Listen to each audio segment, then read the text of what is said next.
is guidance in a Christian's life. In a Christian's life, mga kapatid. It helps believers navigate life's challenges. Make sound decisions and deepen the relationship with God. Amen. Amen. Yun lang sila nakatingin dito. Alam ko, abala sila dyan eh. Kaya yan na nga ang sinasabi ko, minsan ayaw ko mag-PowerPoint eh. Kasi sa kukopya nyo, hindi nyo naiintindihan yung sinasabi ko. No? Guide lang yan natin, mga kapatid. Do not concentrate yan. Kung gusto nyo ng kopya, ibibigay ko sa inyo ito. Physical. Papaprint natin to. I-distribute ko sa inyong lahat. Pwede. Amen. Pwede. Pwede? Pwede. Bahala yun ang media. Oo. Para kung ayaw ko, kung ititigil ko yun, kung mani-disturb lang naman kayo. Amen po ba? Amen. Sa atin, guys, lang yan, mga kapatid sa Panginoon. Pero yung essence niyan is maririnig nyo, kasi pagka kayo ay nagluto ng ginisa, pag inilagay nyo lahat doon, pinaghalo-halo nyo, tapos hindi nyo nabantayan, sunog. Amen po? Amen. Okay. It helps believers navigate life's challenges, make sound decisions, yung mga desisyon mo, yung mga pagpapasya mo, at yung pagpapaunlad, pagpapalalim ng ating relasyon sa Diyos, mga kapatid. And this understanding of God's guidance and repairing wrongdoing usually changes after a person has been baptized in the Holy Spirit.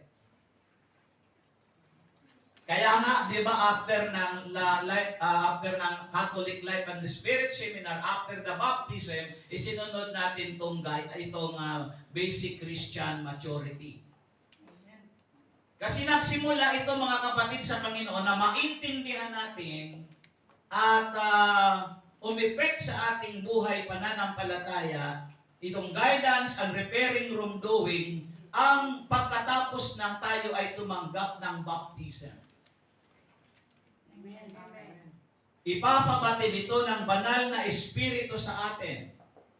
Di ba? Naalala na ba natin nung yung baptism, ano yung kaimportantehan, kahalagahan ng banal na Espiritu. Na ngayon, ito na yon yung application. He is our guiding person. The guidance, mga kapatid. Ito siya yung ating patnubay. Yung kailangan natin ng patnubay upang matanto natin kung ano yung kanyang nais, yung kanyang kalooban. Makamta natin ito patungo sa pagsasaayos ng mga maling nagagawa at ginagawa pa natin. Amen. Proverbs chapter 3, verse 6. In all your ways submit to Him, and He will make your path straight. Mga kapatid. So, nandun yung guidance ng Panginoon. God guidance offers a sense of security. A sense of security. And protection, helping believers navigate life's challenges in confidence. Amen po ba? Amen. Now, how God guides His people. Paano ba niya pinapatnubayan ang kanyang mga anak? He gives guidance in three major ways, mga kapatid, sa Panginoon. Sa tatlong kaparaanan. By teaching, through the general direction of our lives, and by giving immediate, specific direction. Tandaan po ninyo, pinadadaan ng Diyos sa tatlong kaparaanan, mga kapatid. In Psalm chapter 32, verse 8, basa. speaks of God instructing and teaching, guiding believers with His loving eyes. Okay?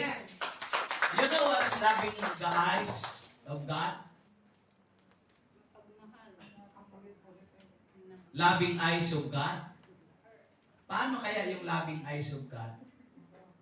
Kayo ba? Paano ba yung inyong loving eyes?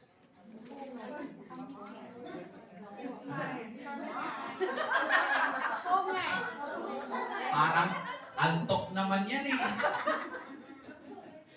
Mga matang nangungusap. Na kahit hindi kayo nagsasalita, nagkakaintindihan kayo.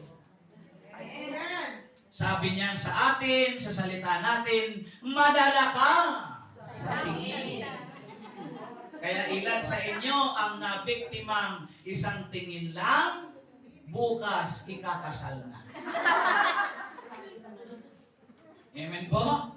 Madala ka sa tingin. So yan, brothers and sisters, teaching. Okay?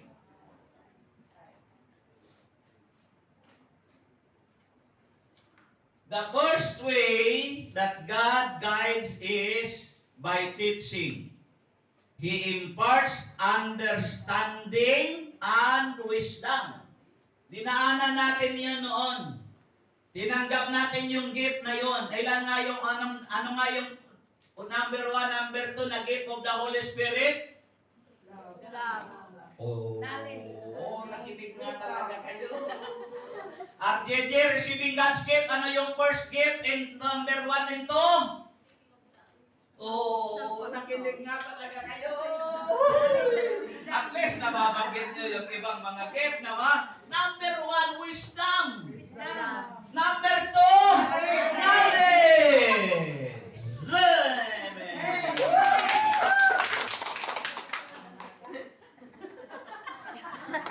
Kaya nga mga kapatid, guide it to teaching by imparting understanding. Understanding from knowledge. Wisdom is from wisdom, which allow His people to take true decision and arrive at the direction He desires. Alam nyo, nung ako nag-aaral pa, pag kami tumahimik, hindi namin naiintindihan.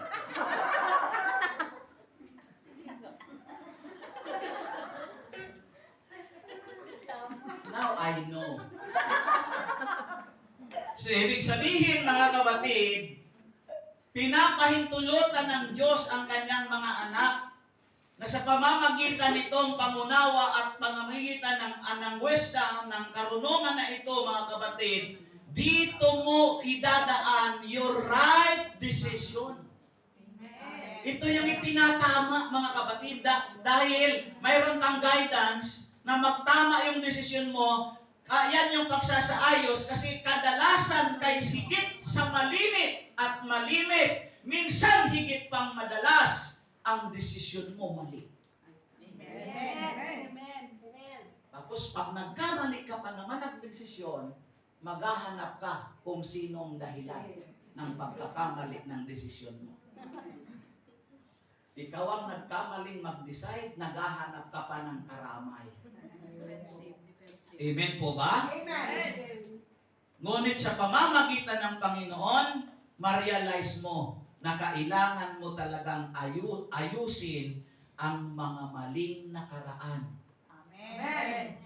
kapag ikaw ay pinatnubayan ng Diyos. Amen. Kaya sabihin mo, Panginoon, Panginoon, kailangan kita. kailangan kita. Amen. Okay, Deuteronomy chapter 6, verse 6 to 7. Basa ang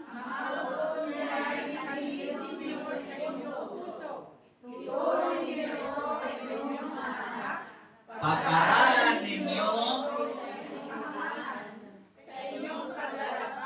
sa inyong pagtulog sa gabi at sa inyong pagbangon sa umaga. ganda mo na. Nakita mo yun? Sa iyong pagtulog sa gabi. Hindi, maliwanag po ba sa iyong pagtulog sa gabi? Hindi sinabing tulugan mo ito sa gabi. No? Ang mga utos niya'y itanim ninyo sa inyong puso. Bakit itatanim niyo sa inyong puso? Anong ibig sabihin ng puso natin? Para hindi makasal sa puso. Nagtatanim. Ituturo sa iyo. Kayo ba nagtatanim sa bato? Hindi. Kayo ba nagtatanim sa pader? Hindi. Kayo ba nagtatanim sa kahoy? Hindi. Saan tinatanim daw dito? Puso. So ano yung puso mo? Lupa. Lupa.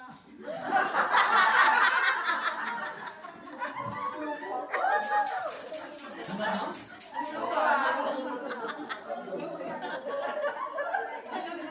So yung puso mo buhay. Natataniman. Amen po? Malusog. Malusog na tataniman. Ano yung malusog na tataniman? Puso. Di ba yung malusog na tinataniman? Soil? Lupa. Amen ba? Para mataniman mo yon dahil tatanim doon, kailangan yung lupa tunggalin mo. Kailangan i-cultivate mo. Ngayon dahil sa Pilipinas, acidic na ang mga lupain, anong unang ginagawa? Pinifertilizer, ini-insecticide, para bumalik yung nutrients.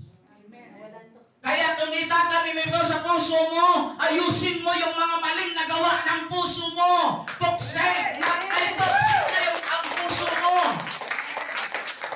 Ang dami na dyan na hindi na yan kayang tumubo sa iyo. Kaya ayusin natin yung mga nagpapahirap sa puso mo. May mga pusong sugatan. May mga puso din na hindi lang sugatan. Cancerous heart. Tanunin mo ang katabi mo. Kaya napapansin mo yun, hindi nabubuhay yung salita ng Diyos. Parang bang ang hirap, hindi mo maisabuhay, ayaw tumubo. Hello? Kaya nakakawindang-windang pati yung pamilya, hindi mo maituro sa mga anak. Bakit tinuro mo naman, inatim mong ituro sa kanila? Anong ibabalik nila? Ikaw nga, Mama Der. Bakit si Papa Der nga ganun din? Hello? Ituro ninyo ito sa inyong mga anak. Pag-aralan ninyo ito sa inyong tahanan. Alin yung pag-aaralan natin sa ating tahanan? Mga utos. Yung mga utos